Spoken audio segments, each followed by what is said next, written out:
আমরা অনেকেই উচ্চারণ করি গাঢ়, ঠিক আছে, দৃঢ়, প্রৌঢ়। না, এগুলো উচ্চারণ করার সময় একটা হোক আর হো উচ্চারণ হবে।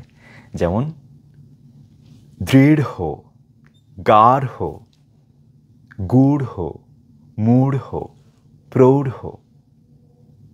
কেন আসলে? হ্যাঁ, এগুলো তো আসলে বিশেষণ, অর্থাৎ অ্যাডজেক্টিভ। বিশেষণ শব্দের শেষে যদি ঢয় বিন্দু র থাকে তাহলে একটা ও এর মতো উচ্চারণ হবে, অর্থাৎ অ এর উচ্চারণটা আমরা ও কারান্ত উচ্চারণ করব। আর এখানে একটা হো উচ্চারণ হবে, যেমন দৃঢ়, গাঢ়, একটা হো, গাঢ়, দৃঢ়, গূঢ়, মূঢ়, প্রৌঢ়, ঠিক আছে, ইত্যাদি। আর এটা যদি বিশেষ্য হয় বা নাউন যদি হয় এবং শব্দের শেষে যদি ঢয় বিন্দু র থাকে তাহলে কিন্তু আমরা আর ও কারান্ত উচ্চারণ করবে না। যেমন আষাঢ়, আষাঢ় হো বলবো না, আমরা বলবো আষাঢ়, কারণ আষাঢ় হচ্ছে একটা মাসের নাম, একটা নাম।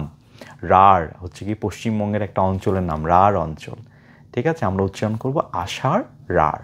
এগুলোর ক্ষেত্রে আবার আষাঢ় হো, রাঢ় হো বললে হবে না, কারণ এগুলো তো নাম।